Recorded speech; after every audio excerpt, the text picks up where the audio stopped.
Bonjour à tous et bonne année à tous, bonne année à tous ceux à qui j'ai pas encore eu l'occasion de le souhaiter et que vraiment le Seigneur vous bénisse abondamment durant cette année 2026. En 2 dimanches, on a basculé, parce que dimanche dernier, on était en 2025, et aujourd'hui, on est en 2026. Donc dimanche dernier, c'était un petit peu le temps des bilans, de réfléchir à la façon dont nous utilisons notre temps, d'être lucide sur nous-mêmes, humainement, mais aussi spirituellement. Et c'est pour ça que notre frère Henri Blocher a parlé du psaume 90. Notre Dieu, apprends-nous à compter nos jours afin que nos cœurs acquièrent la sagesse, parce qu'on se rend compte que le temps, ça file. Mais aujourd'hui, nous ne sommes plus en train de regarder derrière nous, on regarde devant. Un culte de début d'année, c'est une toute autre dynamique avec des perspectives vraiment différentes et très diverses. Et je trouve que les repas de fin d'année sont vraiment révélateurs. Je ne sais pas comment vous avez fêté les fins d'année, mais nous, cette année, plus que d'habitude, on s'est retrouvés dans énormément de repas. Et avec les amis proches, la famille, etc. Et c'était très intéressant de voir qu'au fur et à mesure des discussions, les perspectives sur l'année 2026 étaient très diverses. Un couple qui a lancé une école chrétienne il y a quelques années avec des grands défis financiers. Une personne qui a eu un coup dur professionnel et qui va chercher à rebondir en 2026. Quelqu'un dont le père est gravement malade et il réfléchit comment il va pouvoir l'accompagner durant l'année à venir. Un autre dont l'épouse s'est lancée dans un projet entrepreneurial avec une vie de famille qui va devoir s'adapter. Une personne qui, elle, continue à avancer avec la douleur d'un deuil. Puis une autre, avec plein de projets d'un doctorat. Certains donc abordent cette année avec élan, d'autres avec beaucoup d'incertitude, certains avec enthousiasme, certains avec crainte, d'autres avec fatigue, certains avec lassitude. Oh, encore une année de plus, vraiment? Et je peux imaginer cette diversité devant moi ce matin. Comment abordez-vous cette année 2026 ? Ce que j'ai remarqué en discutant avec chacune des personnes durant les repas de fin d'année, c'est qu'il y a quand même un dénominateur commun avec toutes les perspectives que nous pouvons avoir. En fait, plutôt qu'un dénominateur commun, ce serait plutôt un besoin commun. C'est que nous avons tous besoin de courage.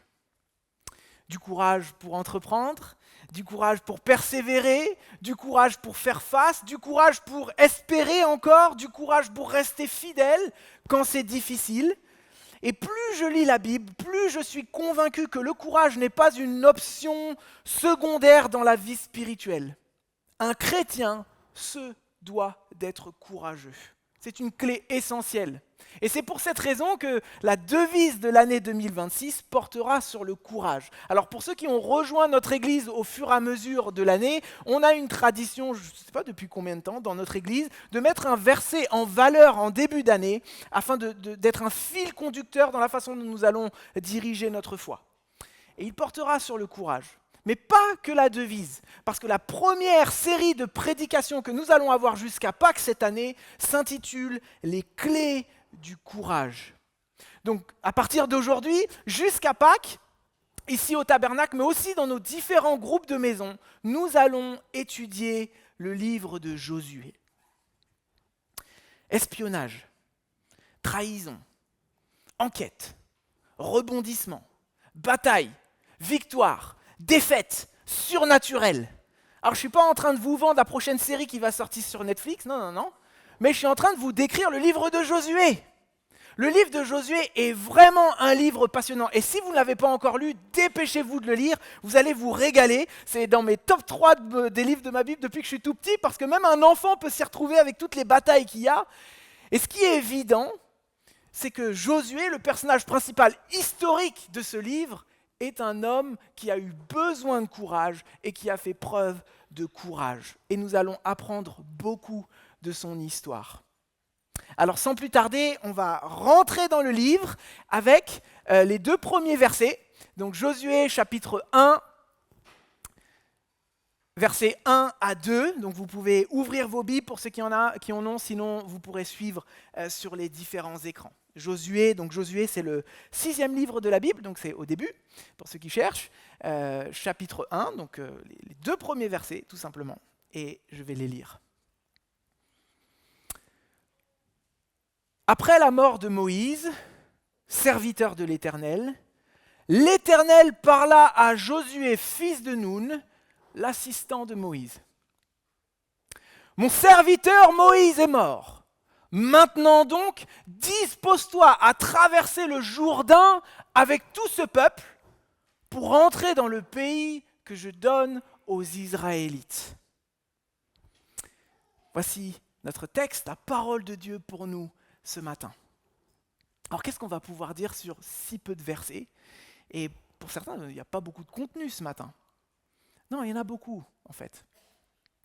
Mais peut-être pour certains, le livre de Josué, c'est la première fois que vous en entendez parler. Vous ne l'avez jamais lu, vous découvrez la foi, vous découvrez la Bible, et vous dites, mais Josué, c'est quand, c'est qui, c'est comment ? Alors, on va, juste un petit peu de contexte. Le livre de Josué, donc c'est dans la première partie de la Bible, et on se situe à peu près à 1500 ans avant Jésus-Christ. Donc 1500 ans avant notre ère. Et dès le début du livre, le décor est posé et ça va nous aider de comprendre un petit peu de quoi on parle. Regardez ce qui a marqué dès le premier verset que je viens de dire. Après la mort de Moïse, serviteur de l'Éternel, l'Éternel parla à Josué. Donc ce qu'on comprend, dès le début, ça commence avec la succession de Josué après Moïse. Josué succède à Moïse. Josué est prêt pour prendre la relève. Mais la relève de qui ? De Moïse. Et autant vous dire que succéder à Moïse, ce n'est pas du tout une formalité. Quand on parle de succéder à Moïse, c'est une légende vivante dont on parle là. C'est l'homme qui a été choisi pour faire sortir Israël de 400 ans d'esclavage en Égypte. C'est l'homme que Dieu a utilisé pour faire des miracles inégalés jusqu'à aujourd'hui. C'est l'homme qui avait une relation particulière, précise, que personne d'entre nous pouvons presque expérimenter. Regardez ce qui a marqué dans Exode 33, 11. L'Éternel parlait avec Moïse face à face, comme un homme parle à son ami. C'était un leader sage, organisé, respecté, un homme que Dieu lui-même a défendu lorsque son peuple critiquait, ça donne envie. C'est lui qui est monté sur le Sinaï, qui a récupéré la loi, les 10 commandements, qui aujourd'hui sont connus bien au-delà du judaïsme et du christianisme. On en parle jusqu'aujourd'hui, 4000 ans après, vous vous rendez compte ? Et pas seulement parmi ceux qui ont la foi. Et Josué prend la relève de ce monsieur. La pression. Et l'histoire biblique, et quand on regarde un petit peu autour de nous dans l'histoire contemporaine, on se rend bien compte que succéder à un grand homme, c'est rarement une réussite. C'est souvent des échecs. Et je me suis amusé durant cette semaine à réfléchir aux grands hommes qui me venaient en tête. J'ai pensé à Nelson Mandela, homme plus grand que sa fonction, un symbole mondial de la réconciliation, une autorité morale immense. Mais après lui, c'est qui ? Peu de personnes connaissent les successeurs. Peu de personnes connaissent Thabo Mbeki ou Jacob Zuma. On peut hériter d'un fauteuil sans hériter du même charisme et du caractère. J'ai pensé à mon propre pays, la France, avec Napoléon Bonaparte. Alors, pas sur la même ligne morale que Nelson Mandela, soyons clairs, mais on le connaît tous. Mais qui l'a succédé ? Peu de personnes connaissent les noms de ses successeurs. On se rend compte que quand un système repose trop sur un homme, ça s'effondre avec lui. Le grand général de Gaulle, on en parle jusqu'aujourd'hui dans nos débats politiques, il faut juste allumer toutes les chaînes télé. Pourquoi on parle de lui ? Parce que jusqu'aujourd'hui, ses successeurs n'ont jamais eu la même envergure. Je pensais à Steve Jobs, avec Apple, un créateur audacieux. Alors c'est sûr, aujourd'hui on a beaucoup d'iPhone, l'entreprise est solide, mais l'entreprise n'a jamais eu la même audace que quand il était là. J'ai pensé à Mansa Moussa, que vous ne connaissez peut-être pas, mais que j'aime beaucoup, l'histoire ouest-africaine, empereur du Mali, inégalé au XIVe siècle, où l'empire du Mali n'avait jamais connu autant de richesse et de grandeur culturelle, mais quand cet empereur est décédé, déclin du royaume du Mali. Ça montre que la grandeur d'un leader ne se transmet pas automatiquement. Et je pourrais en citer bien plus. L'histoire nous montre tout un tas de transitions plus ou moins ratées avec des grands hommes. Et la question qu'on peut se poser et que je me suis posée durant cette semaine, c'est pourquoi ? Pourquoi ces transitions ont été à chaque fois ratées ? Il y a 2 points qui me sont venus en tête et qui, je pense, sont pertinents. C'est que souvent, le successeur n'était pas prêt à passer après une personne comme ça. Il n'avait pas compris les implications. Et la deuxième chose, c'est que souvent le prédécesseur, lui, il ne voulait pas préparer la suite. Après moi, le déluge. Et souvent, c'est la combinaison des deux. Mais il y a des exceptions. Il y a des exceptions dans l'histoire de l'humanité, de bonnes transitions. Et celle dont je vais vous parler va vous surprendre et vous faire sourire, celle de Zinedine Zidane. Zinedine Zidane, meilleur joueur de foot de tous les temps, a pris sa retraite en 2006. Retraite de joueur. 7 ans de pause, et en 2013, il décide de prendre la succession de Carlo Ancelotti au Real Madrid. Le Real Madrid, je ne veux pas l'avouer, c'est vrai, est le plus grand club d'Europe avec le plus grand nombre de titres. Carlo Ancelotti, un monument du football, sûrement le meilleur entraîneur qui a eu lieu durant ces 20 dernières années. Et Zidane doit prendre la relève. Autant vous dire qu'il y a beaucoup de grands joueurs qui se sont lancés dans cet épisode de devenir entraîneur, mais avec peu de réussite en fait. Son prédécesseur, Platini, grand numéro 10 de l'équipe de France, a totalement échoué. Mais Zidane se retrouve dans le meilleur club d'Europe en passant derrière un monument du football. Et la transition est réussie puisqu'il va gagner encore plus de titres par la suite. Pourquoi ? Pourquoi ? Parce qu'il n'est pas arrivé en pensant tout savoir, il a été formé. Il a été l'assistant de Carlo Ancelotti pendant 3 ans, puis ensuite entraîneur des jeunes, puis observateur. Et durant ce temps, il a écouté. Carlo Ancelotti lui a transmis l'essentiel, gérer les égos, garder son calme dans la tempête, faire confiance au leader de l'équipe. Zidane a accepté d'apprendre et Ancelotti a accepté de transmettre. Et Zidane a appris aux côtés d'Ancelotti. Alors, la comparaison peut-être vous semble déplacée, mais Josué était l'assistant de Moïse. Il a appris à côté de lui. Et nous ne découvrons pas Josué seulement au chapitre 1 du livre qui porte son nom. Il est là depuis bien longtemps. Et pour ceux qui aiment prendre des notes durant les prédications, je vous ai noté des petites références. Josué est là, au combat contre Amalek. Il est au pied de la tente de la rencontre. Il accompagne Moïse sur la montagne. Il fait partie des espions envoyés à Canaan. Josué, sa formation, c'est même pas 3 ans en fait. On pense que quand il a été envoyé en Canaan comme mission, il avait à peine 17 ans. Et au moment où il prend la relève, il a 40 ans. Je crois qu'il y a un premier principe pour notre vie de foi, pour nous, chacun d'entre nous, mais aussi pour 2026. Nous vivons dans une culture qui valorise l'indépendance, qui valorise « je me débrouille tout seul », qui valorise l'autonomie, l'individualisme et la performance. Mais la foi biblique que nous voyons et que nous découvrons de l'Ancien jusqu'au Nouveau Testament nous rappelle que nous avons besoin les uns des autres.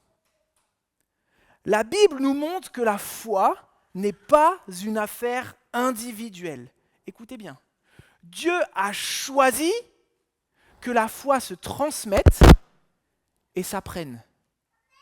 Je répète, Dieu a choisi que la foi se transmette et s'apprenne. Dieu pourrait seulement donner la foi, allez, je te donne la connaissance, allez, tiens, prends tout. Mais Dieu a choisi que nous apprenions des autres et que la foi soit transmise d'une personne à une autre. Et c'est un principe qui traverse la Bible tout entière. Ce n'est pas seulement Josué qui a appris de Moïse, mais David d'un Samuel, Élie d'un Élisée, Paul d'un Barnabas, Timothée d'un Paul.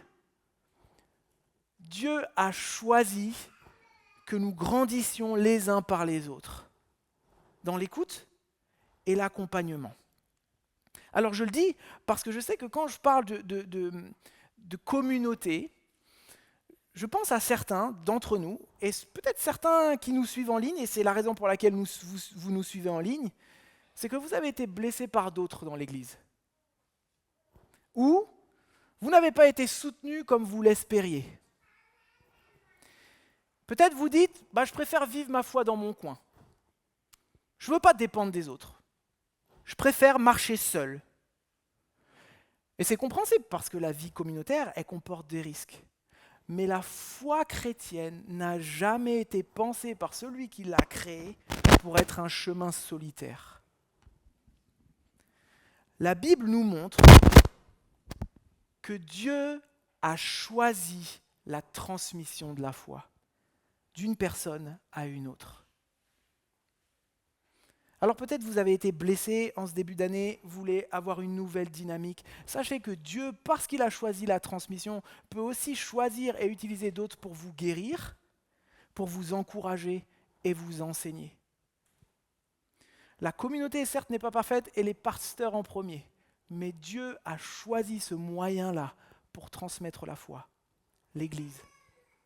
La foi n'est pas un combat solitaire. Alors attention mes amis, parce que je sens qu'au fur et à mesure que notre société grandit dans l'individualisme, c'est chacun dans son coin, alors que la Bible dit l'inverse.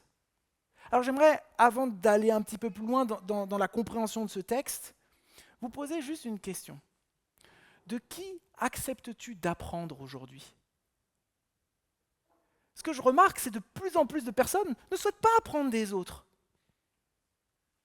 De qui souhaites-tu apprendre aujourd'hui ? En fait, de qui acceptes-tu d'apprendre ? Et puisque Dieu a choisi cela, je rajoute une autre question.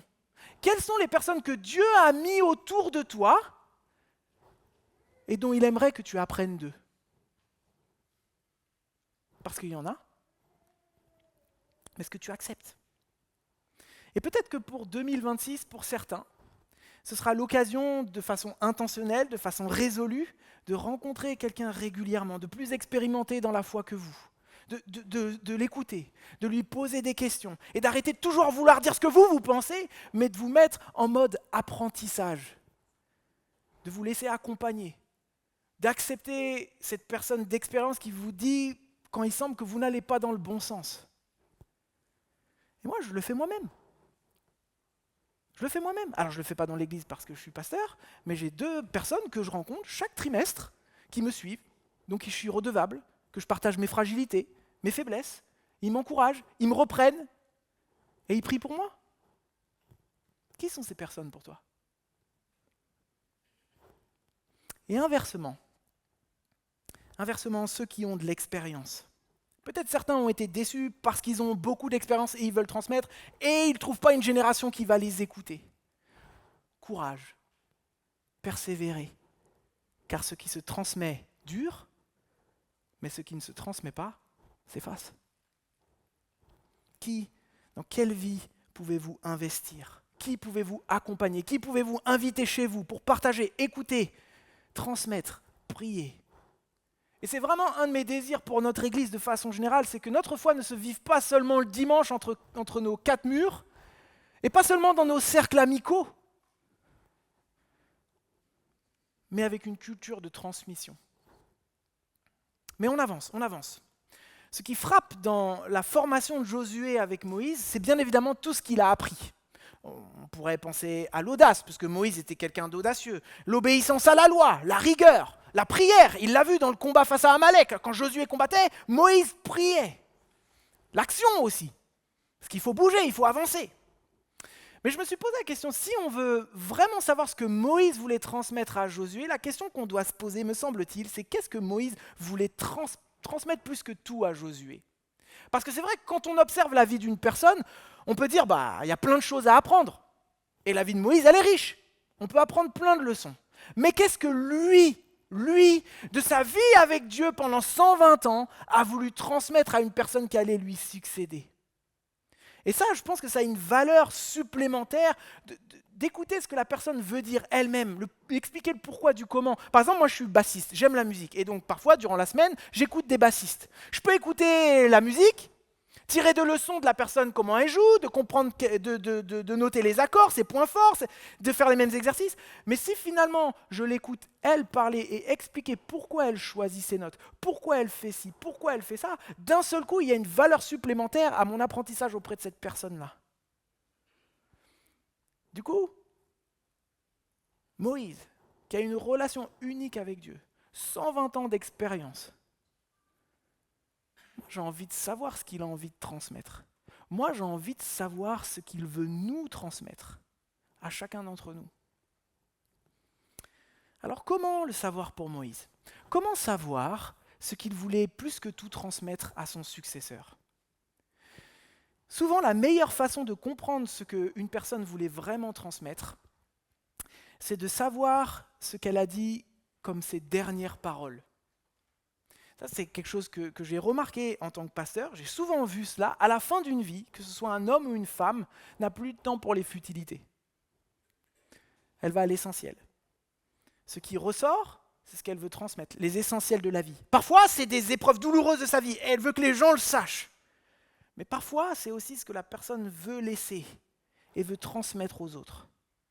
Et là, on sait qu'on touche le point décisif de ce que la personne a vécu.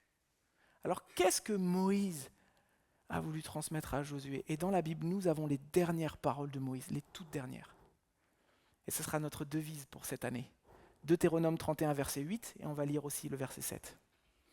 Voici ce que Moïse dit à la fin de sa vie, après 120 ans avec Dieu. Et voici ce qu'il dit. Moïse appela Josué et lui dit devant tout Israël, « Prends courage, tiens bon !» Quand j'ai lu ça, ça me faisait penser aux anciens aînés martiniquais, guadeloupéens qui étaient dans mon église à Ponto-Combo, qui chaque année me disaient « Benjamin, tiens bien raide et pas molli !» Car c'est toi qui feras entrer ce peuple dans le pays que l'Éternel a promis par serment à leurs ancêtres de leur donner. Et c'est toi qui leur en feras prendre possession. L'Éternel lui-même marchera devant toi. Il sera avec toi. Il ne te délaissera pas et il ne t'abandonnera pas. Ne crains rien et ne te laisse pas effrayer.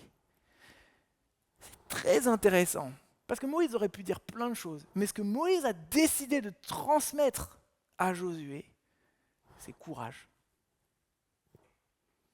Il veut que Josué soit courageux. Alors le courage, c'est quoi? Vous connaissez l'adage, le courage, ce n'est pas l'absence de peur. C'est avancer malgré la peur. C'est avancer malgré les difficultés, l'incertitude, en s'appuyant sur ce qui est juste et vrai. Josué est appelé à être courageux. Pourquoi Moïse choisit cela?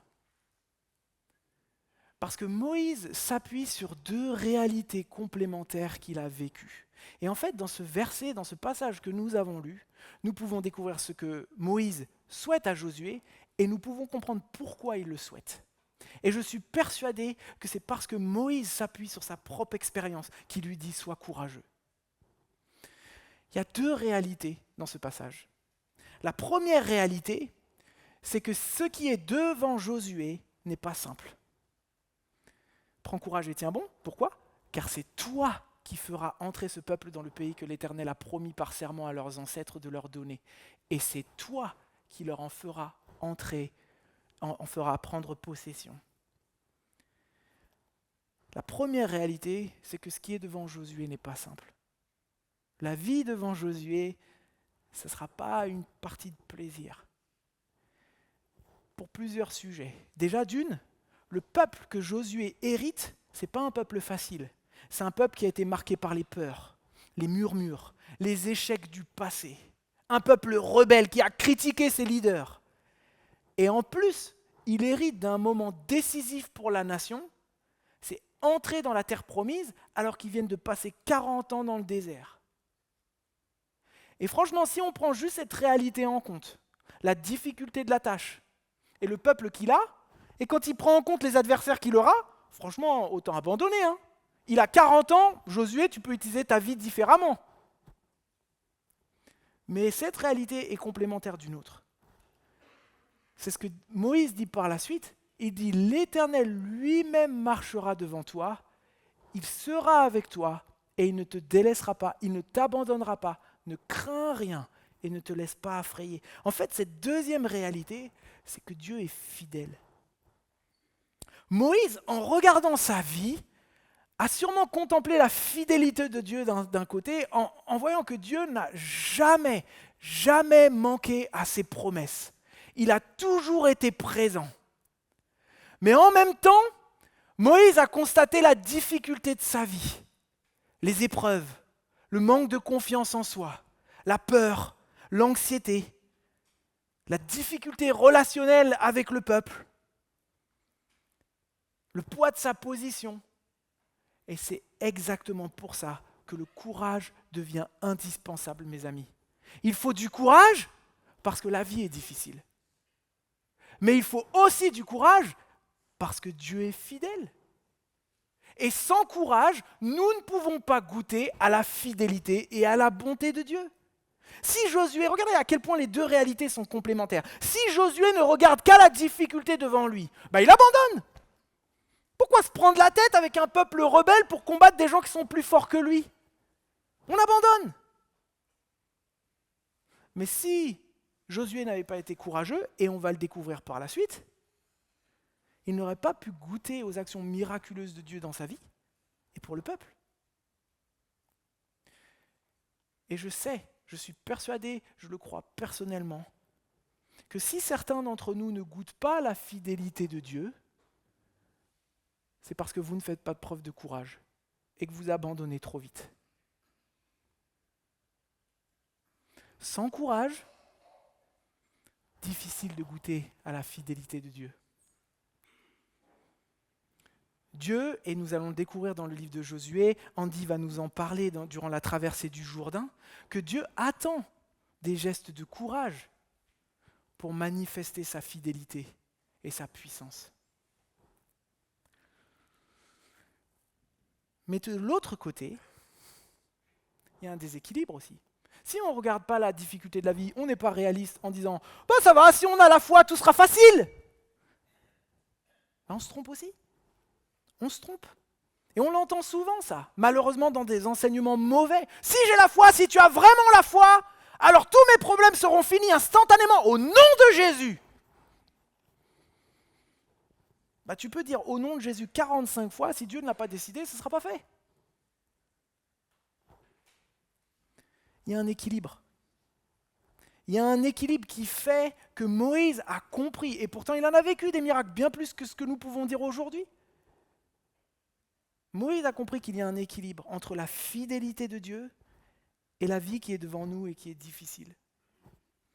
Et la combinaison des deux fait que nous avons besoin de courage. Le courage naît de ces deux réalités complémentaires. Mais ce qui est aussi remarquable, je trouve, c'est la façon dans le texte que nous avons lu, dans Deutéronome 31, la façon dont Josué transmet. Je crois que Moïse le fait d'une façon parfaite parce qu'il ne tombe pas dans deux pièges de la transmission. Il y a deux pièges dans le fait de transmettre à quelqu'un, et Moïse ne tombe pas dans ces deux pièges. Le premier piège dans lequel il ne tombe pas, c'est de mettre la lumière sur lui-même. Et ça, je crois qu'il y a beaucoup de personnes qui tombent dans ce piège. Lorsqu'on enseigne ou qu'on transmet, c'est de parler toujours de soi. Moi, et montrer son importance, mettre la lumière sur une méthode. Moi, c'est comme ça que j'ai fait, et donc c'est comme ça que ça doit être fait. Briller sur la méthode ou sur la personne en tant que telle. Mais Moïse ne fait pas ça. Pourtant, Moïse pourrait le faire. Il a dit, mais regarde-moi, moi j'ai ouvert la mer en deux. Mais regarde-moi, moi j'ai tapé sur le rocher, l'eau elle est sortie. Regarde-moi, moi j'ai une relation personnelle avec Dieu. Regarde comment j'ai fait. Fais exactement comme j'ai fait. Mais Moïse ne fait pas ça. Moïse ne dit pas, regarde à moi, mais regarde à Dieu. Parce que celui qui fait grâce, c'est Dieu. Et nous ne méritons rien. Moïse dit à Josué, Josué, tu es peut-être plus jeune que moi, j'ai plus d'expérience que toi. C'est vrai, j'ai vécu plein de choses. Mais nous avons le même Dieu. Et le Dieu que Moïse a servi est le même aujourd'hui au XXIe siècle.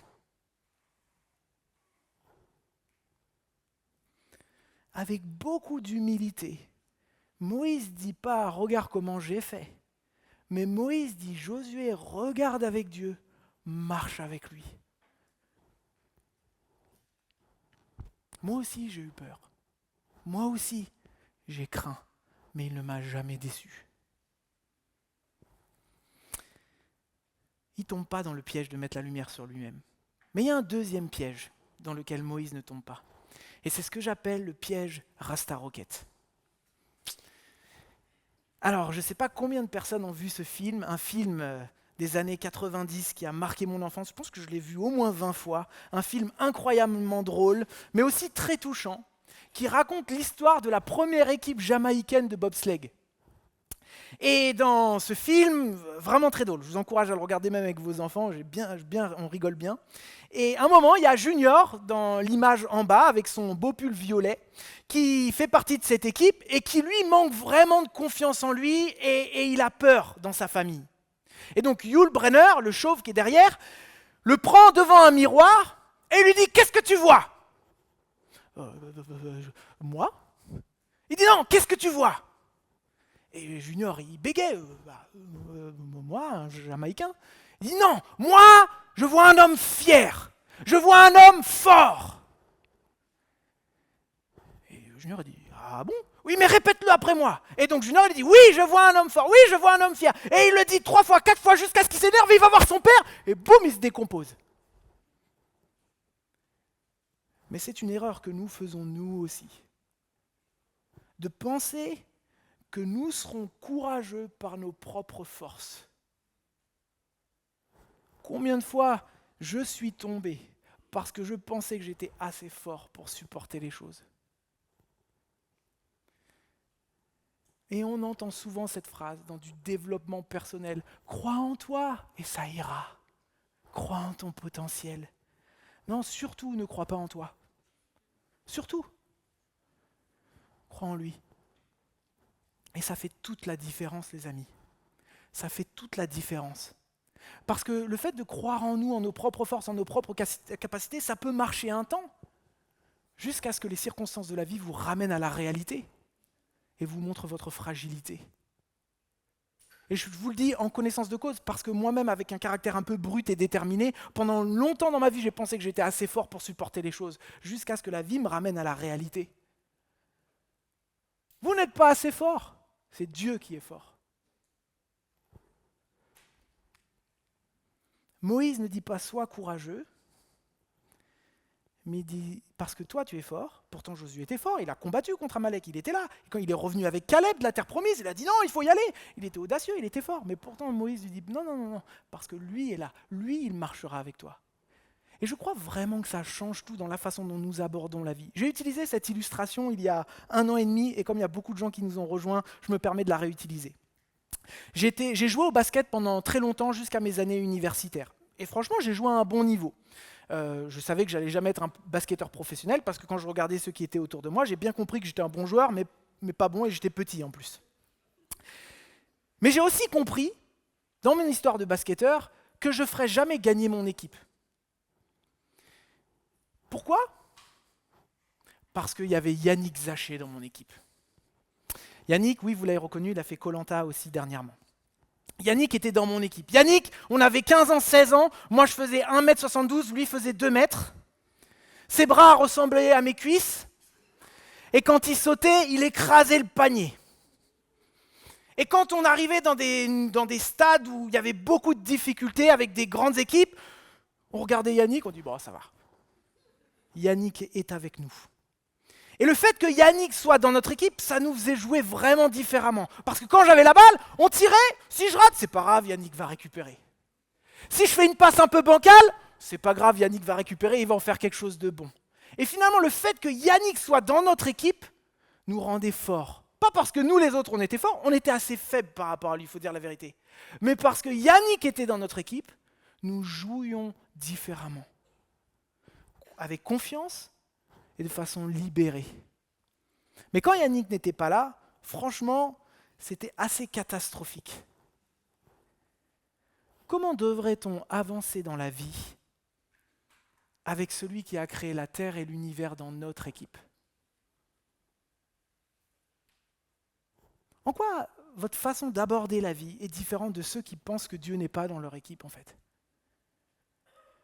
J'ai l'impression que parfois notre vie n'est pas vraiment différente, alors qu'elle devrait faire totalement la différence. Et Paul le dit dans Romains 8 d'une façon extraordinaire. Si Dieu est avec nous, qui sera contre nous ?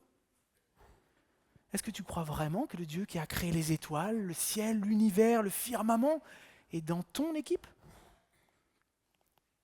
Pourtant, c'est ce que la Bible affirme. Parce que Jésus-Christ est mort sur la croix, il nous a réconciliés avec notre Dieu, et nous pouvons maintenant le compter dans notre équipe. Et c'est la raison pour laquelle nous devons croire en Dieu.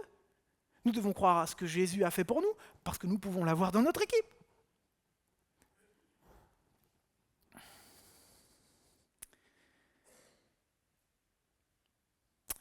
Moïse dit à Josué, sois courageux, non pas parce que tu es fort, mais parce que lui est là. Où est-ce que tu puises tes forces?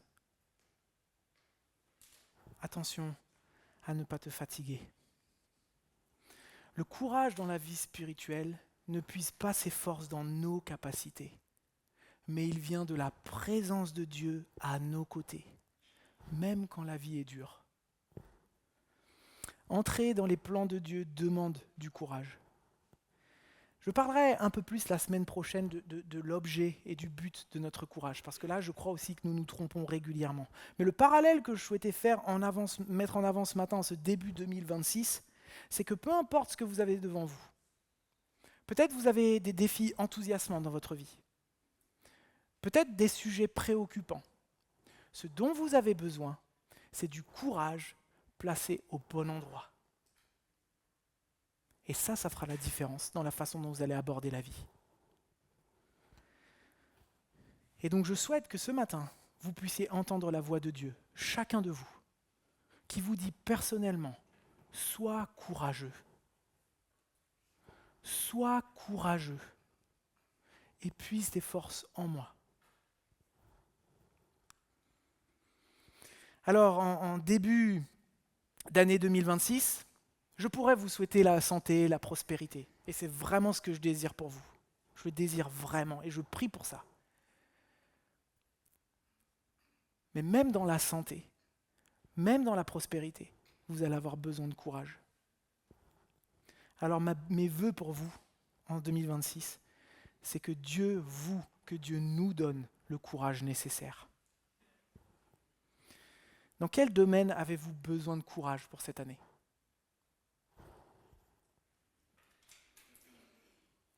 Où est-ce que vous devez vous appuyer davantage sur lui que sur vos propres capacités pour persévérer? Où est-ce que vous pourriez être trop confiant dans la suite de votre vie en pensant que tout ira de soi alors que le chemin demandera du courage? Alors pour conclure, le courage vient d'une transmission de qualité. Le courage est indispensable et vous en avez besoin dans votre chemin de foi. La source du courage durable n'est pas en nous, mais en Dieu. Et Dieu vous appelle à avancer. Parce que nous ne sommes pas dans une foi stagnante, mais dans une foi qui avance, une foi conquérante. Alors pour 2026, faisons de cette devise notre guide. N'oublions pas que Dieu marche avec nous. Appuyons-nous sur lui. Apprenons les uns des autres en nous laissant former, inspirer, en transmettant autour de nous ce que nous avons reçu. Et la question qui reste, c'est comment être courageux? Quel est l'objet de notre courage? Eh bien, nous verrons ça dimanche après dimanche dans notre série. Et je vais prier.